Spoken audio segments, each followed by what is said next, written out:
Bonjour à tous, je me présente Jean-Marc Bonicelli, directeur associé d'Axis Consultant. Je suis accompagné de deux personnes, Adrien Moreau, qui va vous faire un petit signe derrière, voilà, qui est notre data scientist, et Marc Mironneau, voilà, qui était le manager sur ce retour d'expérience client. Donc un webinaire qui est dédié à la fragilité financière, notamment dans les processus de souscription. Donc, une prédiction du risque client qui se mesure notamment si la personne entre ou pas en plan de relance. À la fin de ce webinaire, nous aborderons également le potentiel client avec notamment l'outil Intelligence Suite d'Alterix. Donc, on aura une petite démo à ce moment-là, une démo de la fragilité. Vous verrez comment on l'a implémenté notamment sur l'outil Python d'Alterix, et puis une démo d'Intelligence Suite. J'ai oublié de vous présenter également Maryse Gilbert. Maryse est data analyst chez Axis. Elle est connectée également, et donc c'est elle qui vous fera cette démonstration. Bonjour à tous. Donc on va commencer par une première partie qui a un petit rappel du contexte, des enjeux du projet pour notre client. Et ensuite, Adrien prendra la parole sur les modèles qu'on a utilisés. Et enfin, on finira par l'industrialisation de ces modèles sur la plateforme Alteryx. Et donc, c'est là où on aura les démonstrations. Je vais laisser la parole à Marc.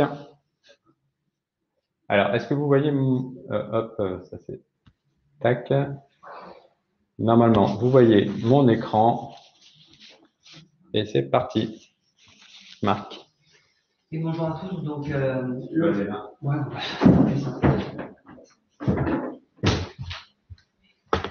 Donc l'idée effectivement de la présentation du cas d'usage qu'on va vous présenter, c'est de se remettre dans un contexte en fait de contrôle des risques de clientèle. Et donc en fait, c'est également de se mettre en perspective par rapport à la crise actuelle. Il faut se dire qu'aujourd'hui, du fait du Covid, il risque d'y avoir pas mal de proportions de vos segments de clientèle qui risquent d'avoir des difficultés de trésorerie ou d'être mises à mal par la crise actuelle. Et du coup, ça met en perspective le fait, la nécessité de mettre en place de nouveaux outils. Et du coup, même si la tentation peut être grande aujourd'hui, justement, pour accélérer le business, d'être se montrer plus flexible sur les conditions qu'on impose aux nouveaux souscripteurs, le fait est qu'il faut bien évidemment, si on veut faire ça, mieux prédire ou bien prédire ces futurs mauvais payeurs ou ces moins bons clients ou ces moins bons souscripteurs à l'avenir. Du coup, le cas qu'on va vous présenter, le slide que vous avez sous les yeux, c'est le cas d'un opérateur télécom auprès duquel nous sommes intervenus. Et donc concrètement, ici, vous voyez qu'on a pris l'exemple en fait d'une souscription à un forfait mobile. Donc c'est un forfait mobile avec un engagement en fait de 24 mois, donc avec un engagement de 220 euros pour le montant en fait notamment du mobile au lieu de 459 euros sans engagement. Le modèle qu'on a pris en exemple ici, il s'agissait du prix public de l'Apple iPhone SE. Et on a un engagement également sur un forfait de 8 euros par mois pendant 24 mois. Donc, quel est le risque en fait pour l'opérateur? Si jamais en fait on se retrouve avec un client qui se retrouve en situation de défaillance, en situation de fragilité économique, le client fragile que on a fait figurer sur le slide, eh bien en fait le risque c'est d'avoir dès le premier mois, le cas échéant s'il fait défaut, 192 euros de risque de perte financière. Et s'il est fraudeur, le cas échéant, eh bien en plus en fait des 192 euros, on aura bien évidemment les 220 euros de la souscription du mobile subventionné qui seront également perdus en fait, qui nous fera un total de perte en fait sèche dans le cas d'un client fraudeur de 412 euros.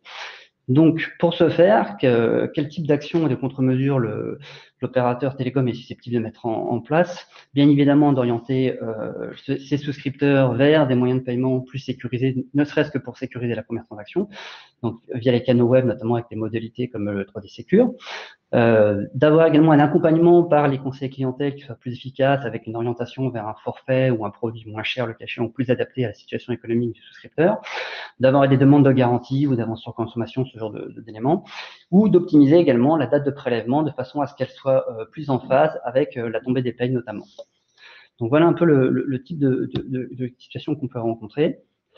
Et donc, sur quel type de mission nous avons accompagné notre client en l'occurrence?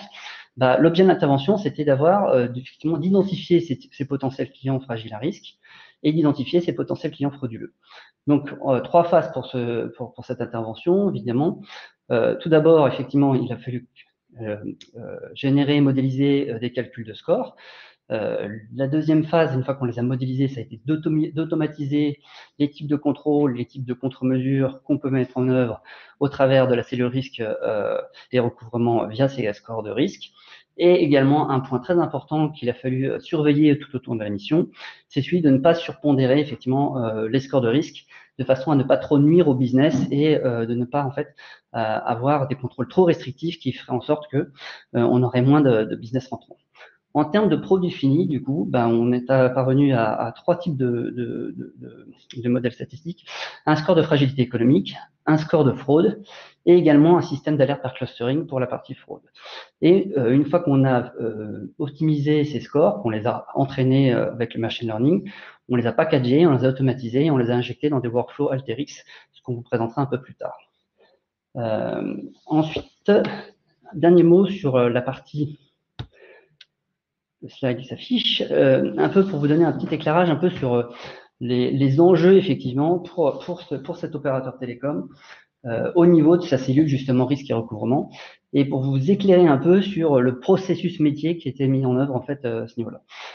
Il faut se dire que le besoin primaire en fait du client, c'était d'optimiser son taux de conversion et d'accepter plus de dossiers de souscription bien évidemment en amont.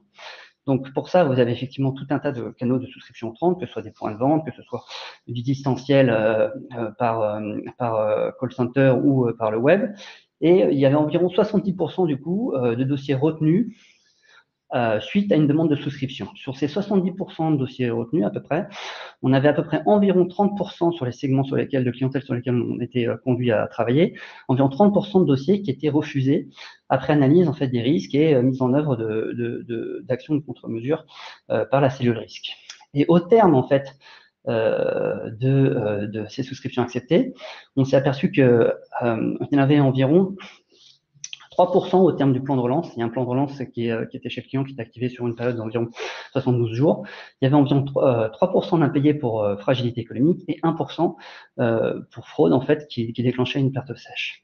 Et donc, effectivement, tout notre enjeu sur ce dossier-là, c'était d'optimiser le score de façon justement à réduire la résiliation et réduire les entrées en plan de relance de façon à minimiser les clients en défaut dès la phase amont, en fait, du process de souscription. Pour en savoir un peu plus effectivement sur la façon dont on a construit ces scores, je vais passer la parole du coup à notre data scientist qui est intervenu sur cette mission, Adrien, qui est juste derrière moi et qui va vous donner un peu plus de détails sur ce sujet.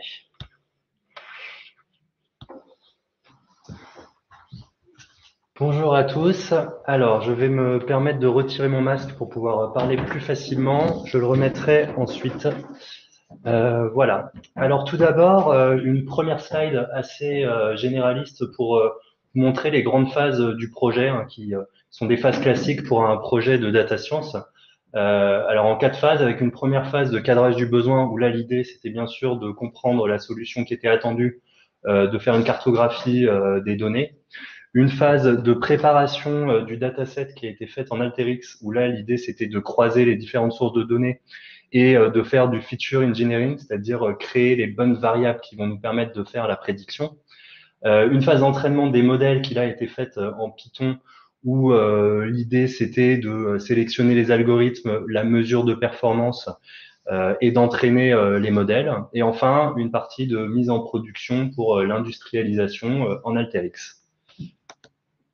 Alors maintenant, je vais faire un focus sur une partie qui a été essentielle pour ce projet, c'est la préparation du dataset. Donc un peu à la manière d'un chimiste, hein, l'idée c'est de vraiment trouver la bonne association entre les données, donc les données les plus pertinentes pour notre prédiction. Pour notre projet dont on parle là, on a déjà intégré des données internes, donc de différentes natures. Donc par exemple des données sociodémographiques telles que l'âge, le sexe, des données comportementales liées au goût des utilisateurs. Donc par exemple le forfait choisi, le mobile ou le canal de souscription. Et enfin, des données financières, comme la banque, le choix du mode de paiement, etc. Et donc l'idée, c'est qu'à partir de ces données, on a fait un retravail pour exploiter au maximum ces données-là. Donc je prends un exemple simple pour l'adresse mail. En soi, l'adresse mail, elle nous apporte pas forcément énormément d'éléments, d'informations, mais nous, on a extrait le nom de domaine du mail, donc à savoir Gmail, Orange, etc., qui nous apporte déjà un peu plus d'informations. Et il y a un souci dont je vais parler plus tard et qui est vraiment un grand problème auquel sont confrontés les data scientists, c'est le surapprentissage. C'est-à-dire que notre algorithme, il va très bien apprendre sur les données qu'on va lui donner en entrée, mais par contre, il sera très mal capable de généraliser à des nouvelles données. Et donc là, on utilise des méthodes pour pallier à ce problème. Le deuxième type de données qu'on a intégré, ce sont des données externes issues de l'INSEE. Donc là, j'en parle pas plus. Jean-Marc vous en parlera un petit peu plus tout à l'heure avec la démo sur Alteryx. Ensuite, une fois qu'on a collecté ces différentes données, on a une phase de nettoyage des données. Là, l'idée, par exemple, c'est de compléter les données manquantes parce que les données qui sont manquantes, ça pose un problème pour nos algorithmes par la suite. Et un autre exemple, c'est le retraitement pour les variables qualitatives qui ne sont pas acceptées par les algorithmes. Il faut forcément des variables quantitatives chiffrées. Donc là, on a utilisé une méthode d'humification. Du coup, après tout ceci, on a eu une phase de sélection de variables. Et donc là, c'était justement pour pallier à ce problème de surapprentissage. C'est-à-dire quand on a trop de variables, on a un risque de surapprentissage. Et donc on a appliqué des méthodes statistiques, donc soit de corrélation et de tests statistiques, afin de sélectionner les variables les plus pertinentes. Ce qui est intéressant de remarquer là dans le tableau que vous pouvez voir, le petit tableau en bas, c'est que en divisant par 4 le nombre de variables, en passant de 176 à une quarantaine de variables, on a obtenu à peu près les mêmes résultats, voire des résultats un peu meilleurs. Maintenant, je vais faire un focus sur le premier volet de notre projet, à savoir la fragilité économique. Donc là, quel était le problème? Le problème, c'est classifier les clients en deux catégories, donc les nouveaux souscripteurs, hein, fragiles, non fragiles. Donc c'est en data science, c'est un problème de classification binaire. Alors pour ce projet, on a séparé nos réalisations selon les deux canaux de vente, à savoir web call d'un côté et point de vente de l'autre. Parce qu'en fait, ce sont deux canaux qui étaient très différents, avec un process différent et des données différentes. Et donc, ça permettait d'améliorer les résultats. En termes de choix d'algorithme, on est parti sur un random forest. Donc, il y a différentes raisons pour cela. La première, c'est que le random forest est un algorithme qui est très performant parce que donc il est composé de différents arbres de décision qui individuellement peuvent donner des résultats moyens et faire du surapprentissage, mais toute la force du random forest, c'est de moyenner ces différents arbres, ce qui fait qu'on a une solution plus robuste. C'est pour ça qu'on appelle ça une méthode ensembliste. La deuxième raison, c'est que un des prérequis du projet, c'était d'avoir une bonne explicabilité du modèle. Et en fait, on a des algorithmes qui peuvent être plus performants, mais qui sont parfois considérés comme des boîtes noires, telles que les réseaux de neurones. Donc, c'est pour ça qu'on a choisi cet algorithme. En termes de choix de métriques de performance, donc il faut savoir, c'est que pour une classification binaire, on peut classer les résultats en 4 catégories. Donc le petit tableau que vous pouvez voir, du coup les true positives, donc à savoir les personnes fragiles qui ont été prédites fragiles, les false positives, à savoir les personnes prédites fragiles mais qui étaient non fragiles, les true negatives, à savoir les personnes non fragiles, prédites non fragiles, et les false negatives, à savoir les personnes prédites non fragiles, mais qui étaient fragiles. Donc, à partir de ces 4 catégories, on va pouvoir créer un certain nombre de métriques pour mesurer la performance de notre algorithme. Donc, par exemple, on en a mis 2 ici, et c'est ceux qu'on a utilisés, la sensibilité et la précision. On les a utilisés plus en termes d'affichage pour le métier, parce que ce sont des métriques qui sont simples à appréhender. Maintenant, pour vraiment réellement entraîner notre algorithme, on a utilisé l'AUC, donc l'ARA underscore curve, pardon. Et l'avantage de cette métrique, c'est qu'elle assure les meilleures performances, quel que soit le seuil de classification. Donc, à savoir le pourcentage de nos différents arbres qui vont prédire la solution qui est choisie. Donc, par défaut, c'est 50%, c'est-à-dire que si on a plus de 50% des arbres qui prédisent fragile ou non fragile, eh bien, c'est ça, cette réponse qu'on va donner, mais on peut modifier ce seuil. Alors, une attention dans ce type de problématique auquel il faut faire attention, c'est le jeu de données déséquilibré. Là, on est dans le cas où on a 30% de fragile, mais ça peut être encore moins. Et donc, du coup, il faut faire attention à cela. Donc, je donne un exemple précis, c'est que si, par exemple, on avait choisi le taux de bonne réponse comme métrique pour l'algorithme, on aurait été face à un problème qui est que si, par exemple, on est dans un cas donc un peu différent où on a que 10% de fragile, et bien en fait, le risque, c'est que l'algorithme choisisse une solution de facilité de prédire que des personnes non fragiles, et ce qui fait qu'on aura un taux de bonne réponse de 90%, ce qui est un très bon score, mais pourtant l'algorithme ne sert pas à grand-chose. Donc il faut faire attention à ça, et c'est pour ça qu'on a choisi ces métriques de performance. En termes d'entraînement du modèle, on a appliqué des méthodes classiques pour entraîner le modèle et pour éviter le surapprentissage. Donc, le découpage du jeu de données en test entraînement, la cross-validation, la grid search. Maintenant, en termes de résultats, donc ce qu'on peut constater là, on a affiché le top 5 des variables explicatives pour les 2 canaux. On retrouve dans le top des variables l'âge, des variables INSEE, le coût du téléphone et le tarif du forfait, ainsi que la portabilité du numéro. Et en termes de gains entre la méthode manuelle et la méthode algorithmique, on peut constater qu'on a eu des gains très importants. Donc, de l'ordre de plus 40 ou 50 points en termes de sensibilité et de l'ordre de 5-15 points en termes de précision, ce qui n'est vraiment pas négligeable. Maintenant, je vais faire un zoom sur le deuxième volet qui était la partie fraude. Donc là, la problématique principale à laquelle on était confronté, c'était le manque de cas avérés de fraudeurs. Et du coup, pour pallier à ce problème, on a créé deux scores. Donc un premier score, donc un peu à la manière de la fragilité économique, où donc c'était une classification binaire. L'idée, c'était de prédire les souscripteurs en fraudeurs, non fraudeurs, et un deuxième volet où là, l'idée, c'était de faire du clustering sur l'ensemble des clients, à savoir de créer des clusters en essayant d'isoler les fraudeurs et de lever une alerte si on se trouve dans l'un de ces clusters. Donc sur la première partie, c'est vraiment comme la fragilité économique, donc on a appliqué à peu près les mêmes méthodes pour les mêmes raisons, avec les mêmes attentions, par exemple les jeux de données déséquilibrés, qui est encore plus important dans le cas de fraude. Alors il y a un autre sujet sur lequel je voulais faire un focus par rapport à cette partie, c'est le biais de sélection.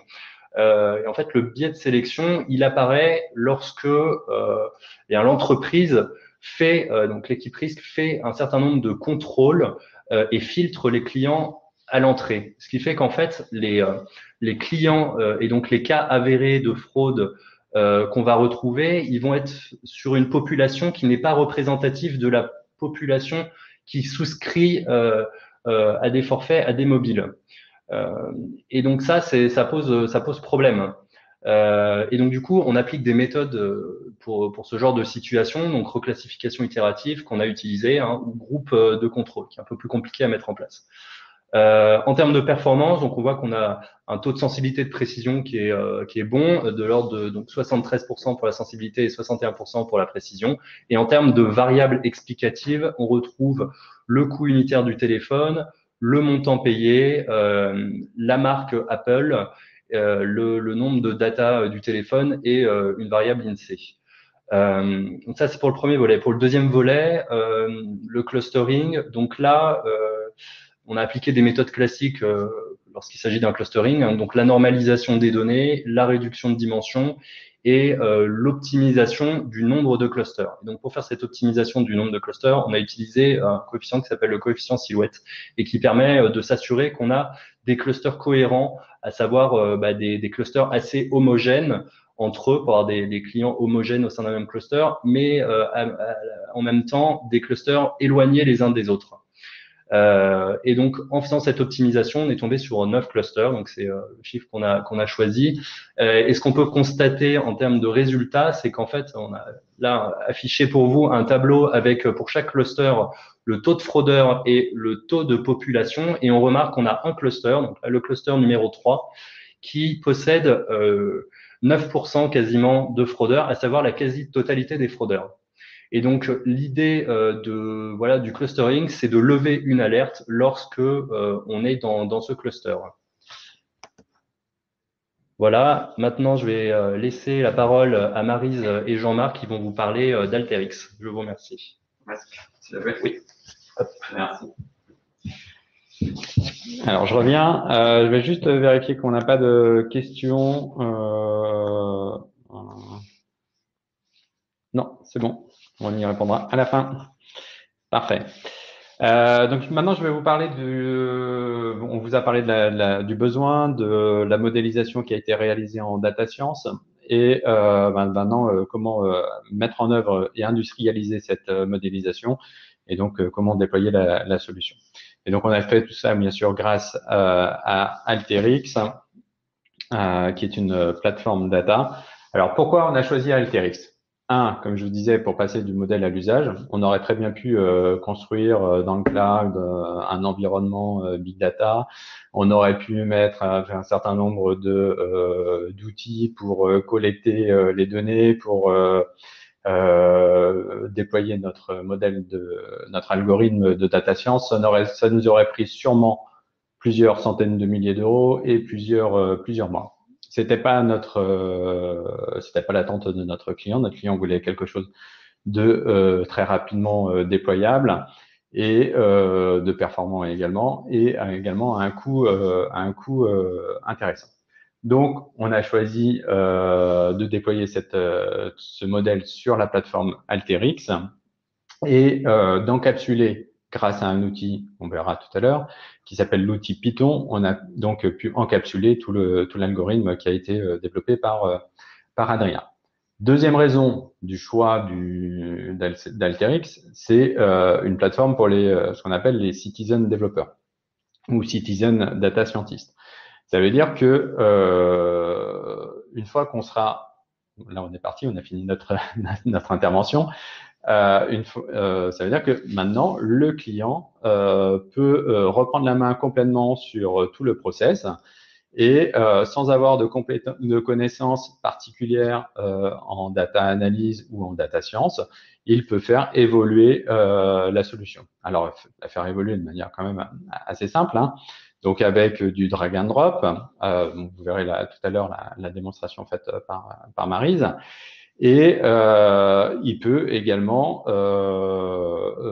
s'il y a un changement dans les formats de fichiers, par exemple en entrée, donc s'il demande des informations supplémentaires, par exemple en souscription, on peut récupérer et intégrer ces datas. Troisième raison du choix d'Alteryx, c'est que en collectant toutes ces données de souscription, en les consolidant, en les nettoyant grâce à la plateforme, on a d'autres cas d'usage qui apparaissent et donc on en reparlera tout à l'heure. Alors, première raison du choix, donc l'outil Python en deux mots. L'outil Python, c'est donc vous voyez sa petite icône là.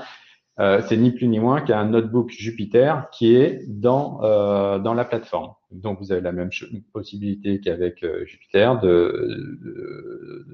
d'importer les principales bibliothèques. Par exemple, Panda, NumPy, Scikit-learn pour l'apprentissage. Et vous voyez là sur la partie droite, en haut à droite de l'écran, comment vous retrouvez en fait votre notebook Jupyter. Vous avez 3 méthodes d'utilisation de cet outil Python. La première méthode, ça consiste en fait à faire toute la modélisation, l'apprentissage en dehors d'Alterix, donc dans votre univers data science, donc sur le notebook, et puis qui vous est propre, et puis d'importer en fait l'algorithme dans Alteryx Designer, et donc d'exploiter après cet algorithme dans Alteryx Designer. C'est d'ailleurs la solution qu'on a retenue dans le cadre de ce projet. Deuxième méthode d'utilisation de l'outil, c'est de faire toute la modélisation dans le notebook, faire l'apprentissage dans Alteryx et faire bien sûr toute la partie exploitation, le run dans Alteryx. Et troisième méthode, c'est de faire la modélisation, l'apprentissage et l'exploitation. Et donc, en termes de modélisation, encore plusieurs étapes, plusieurs possibilités. Soit vous codez directement, soit vous utilisez des outils d'experts, soit voilà, soit vous appliquez un mode assisté, soit vous demandez carrément à la plateforme Alteryx de faire la modélisation en toute autonomie. Et c'est cette dernière partie notamment qu'on verra à la fin de la démonstration. Je disais Citizen Developer.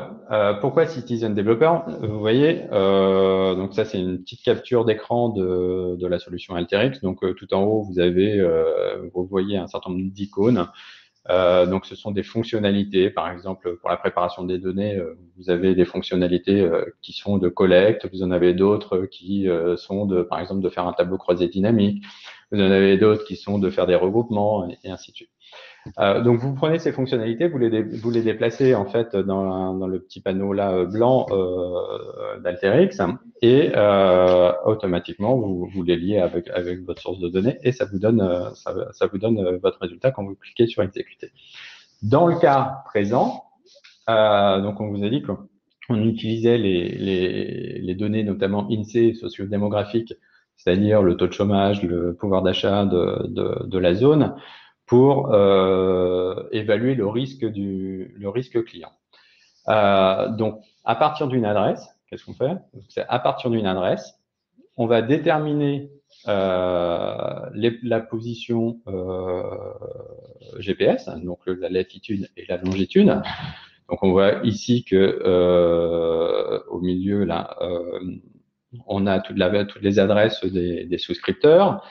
Et grâce à un petit outil, donc une API, là c'est dans le cas présent, c'est une API TomTom, on va associer à une adresse une position géographique, donc une latitude et une longitude. Deuxième source de données, c'est tous les contours iris. Les contours iris, ce sont des îlots. Des îlots voilà, représentatifs. Donc, ça correspond plus ou moins à un quartier dans une commune ou dans une ville.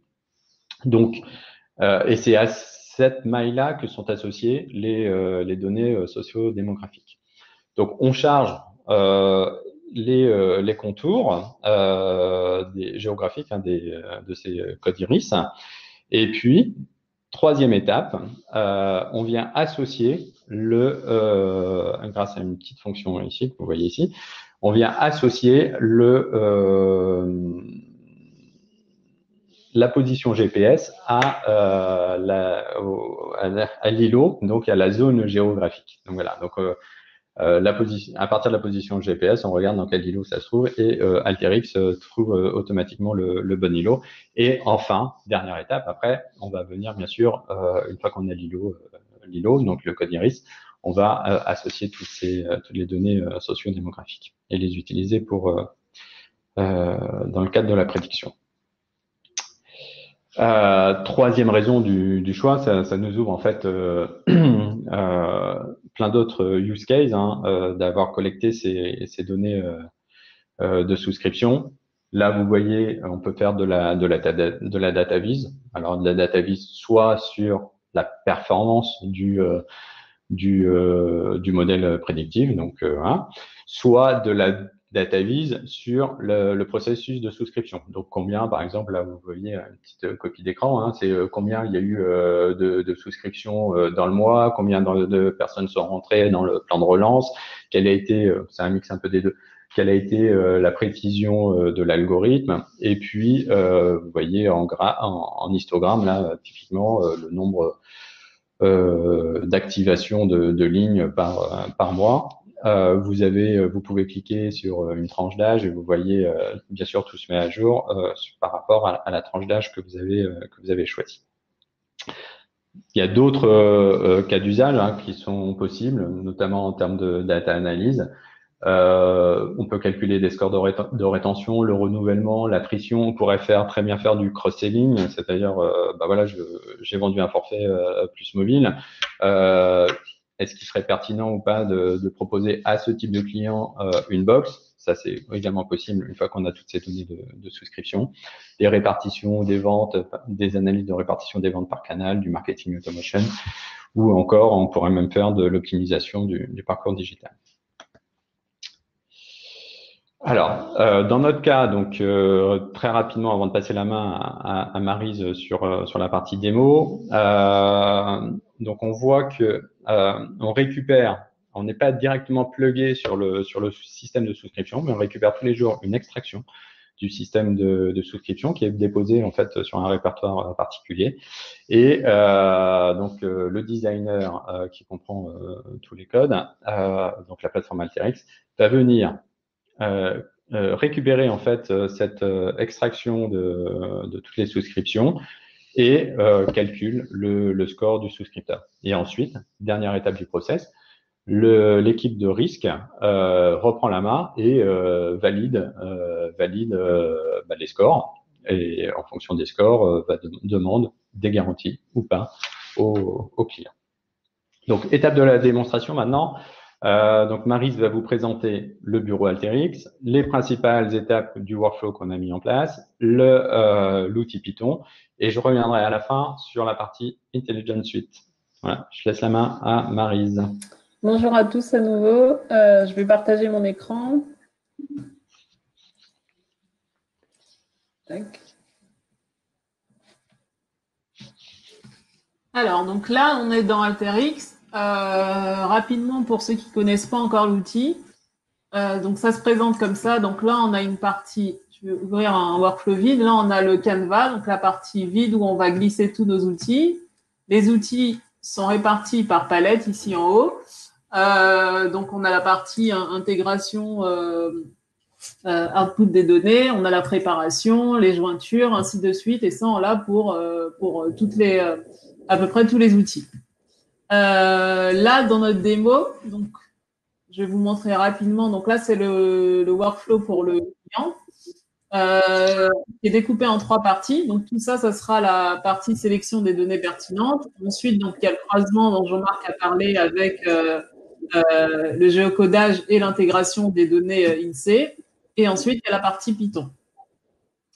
Pour la partie sélection des données, donc là, on va passer assez rapidement. Donc, principalement, donc, ce seront des outils d'intégration de nettoyage.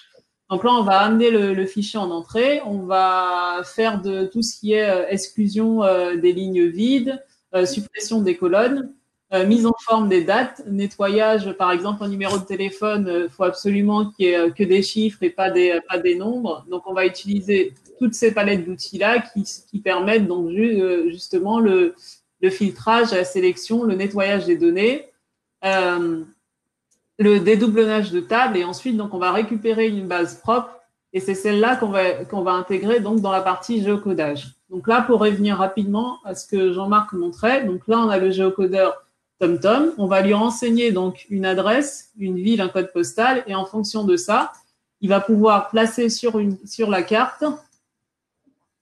Ça prend un tout petit peu de temps.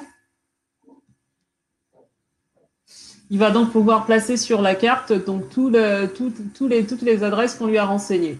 L'idée ensuite ici, cet outil donc qui est dans la partie plutôt spatiale, va nous permettre de croiser donc nos données, nos adresses avec les contours iris. Donc c'est ce que Jean-Marc montrait. Et donc là, on va récupérer un iris l'outil va permettre de placer un point, une adresse à l'intérieur de l'iris. Cet iris-là, ensuite, va nous permettre de récupérer les données INSEE. Donc là, ça sera toute la partie en rose, où on va faire des croisements avec les différentes données de l'INSEE sur l'iris qu'on aura récupéré via cette méthode. Une fois qu'on a fait ça, qu'on a fait l'enrichissement, donc là, on va passer vraiment à la partie Python. On va séparer en deux, donc juste deux canaux, donc ça sera à peu près la même chose. Donc là, on va aller dans la vente à distance. Et donc là, pour l'outil Python, on sera dans la partie développeur et il va se trouver ici. Donc là, on est dans l'outil Python. Donc là, c'est tout ce que Adrien aura fait en Python qui a été intégré ici dans Alteryx. Donc là, on a exactement la même chose en Jupyter. Donc là, si je passe le code assez rapidement, donc on peut soit avoir l'output directement dans notre outil Python comme ici, où on voit l'output de nos données, ou bien on peut lui indiquer de faire une sortie dans Alteryx. Et donc là, on a fait une sortie dans Alteryx, où on va finalement récupérer la probabilité d'être fragile ou non. Donc ça sera ici. Et ensuite, on peut continuer à utiliser nos données. Pour intégrer un modèle Python déjà fait, on va prendre notre outil Python qui ne prend pas forcément de données en entrée. Je vais aller dans Alteryx, je vais lui dire importer un script, je vais sélectionner un fichier et là, je vais prendre un programme Python déjà créé. Donc ça, c'est la méthode qu'on a utilisée pour avoir toutes les données déjà modélisées dans Python par Adrien. Et ensuite, je vais lancer et j'aurai mon résultat. Donc là, le client, dans notre programme,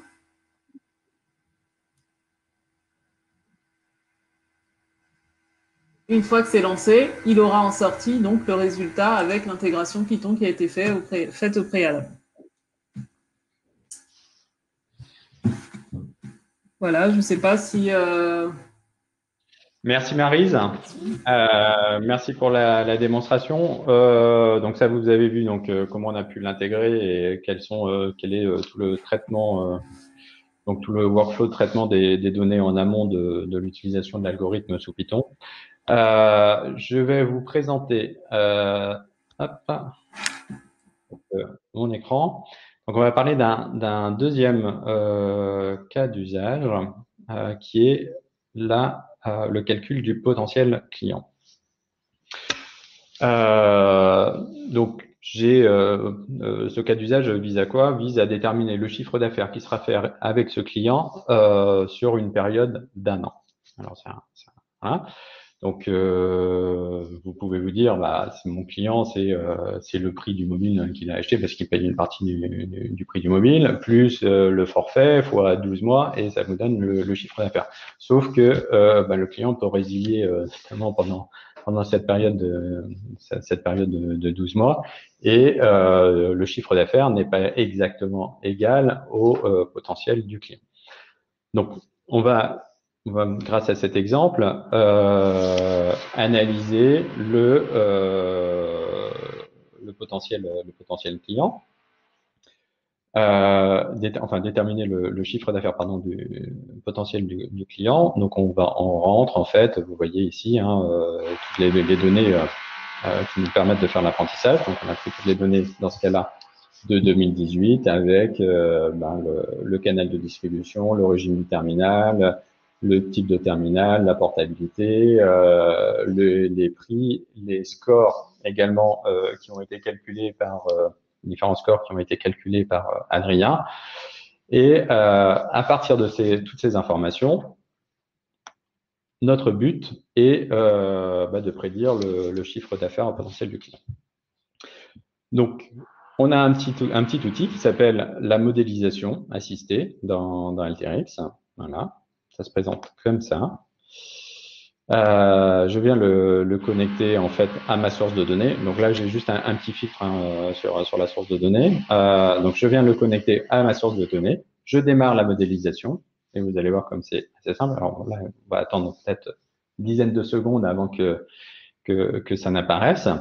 Donc dans cette modélisation, vous verrez, on va dans une première étape choisir la variable que l'on peut prédire.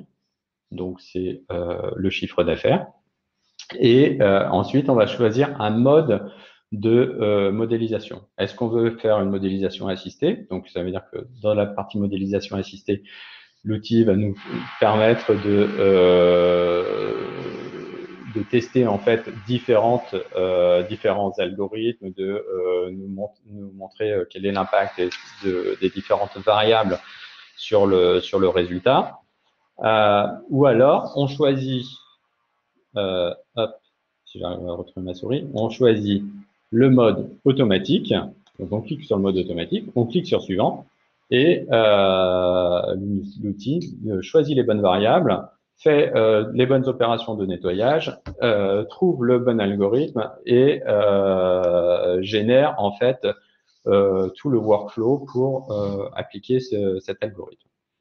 Donc je ferme. Et alors j'ai pas lancé suivant parce que je l'avais déjà fait un peu avant. Ça prend quelques minutes quand même le temps de tester tous les algorithmes et de sélectionner les bonnes variables pour la plateforme Alteryx. Et donc le résultat est le suivant. Donc vous voyez le début de notre workflow avec les données d'entraînement.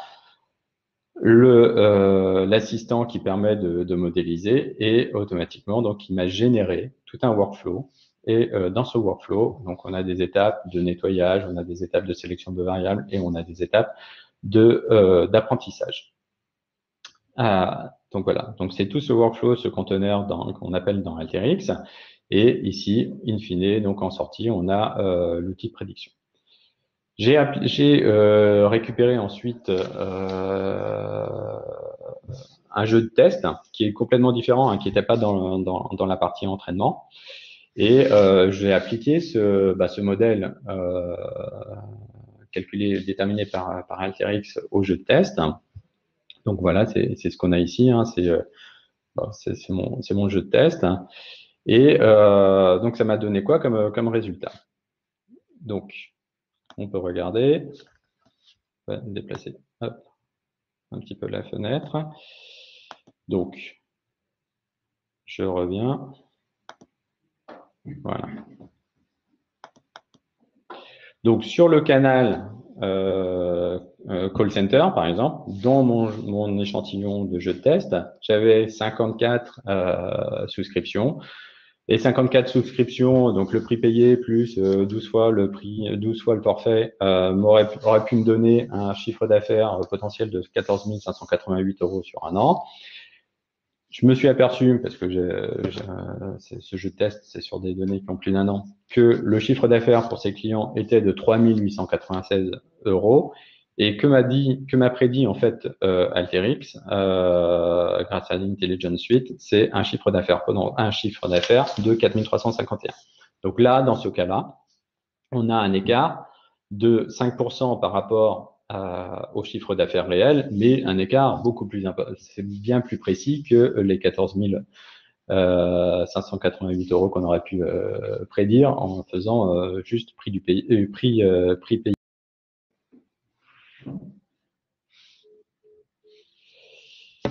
Alors, on a eu un petit souci d'Intelligence Suite sur mon écran.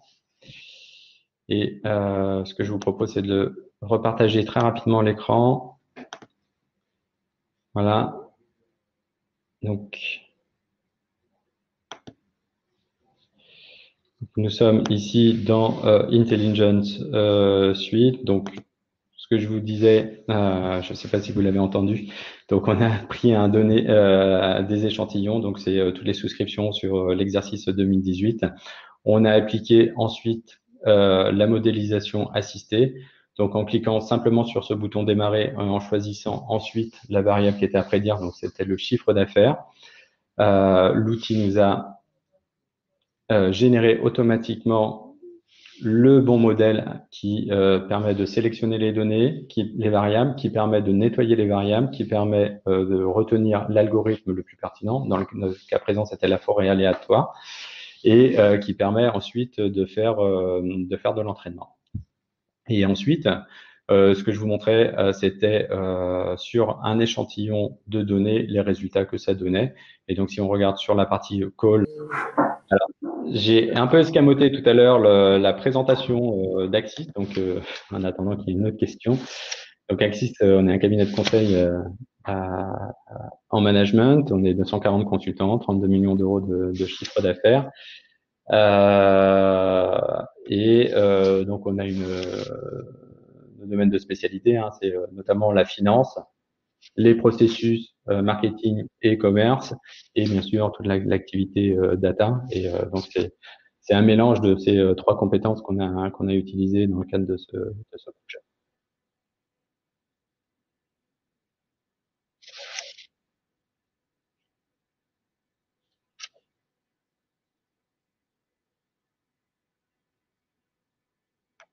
L'impression qu'on n'a plus de questions. En tout cas, merci beaucoup pour cette présentation. C'était très clair. Et puis, le webinaire va être disponible en replay d'ici un quart d'heure, 20 minutes. Donc, n'hésitez pas pour ceux qui ont envie de le revoir. Voilà, merci à tous. Merci beaucoup. Merci à tous. Au revoir. Au revoir.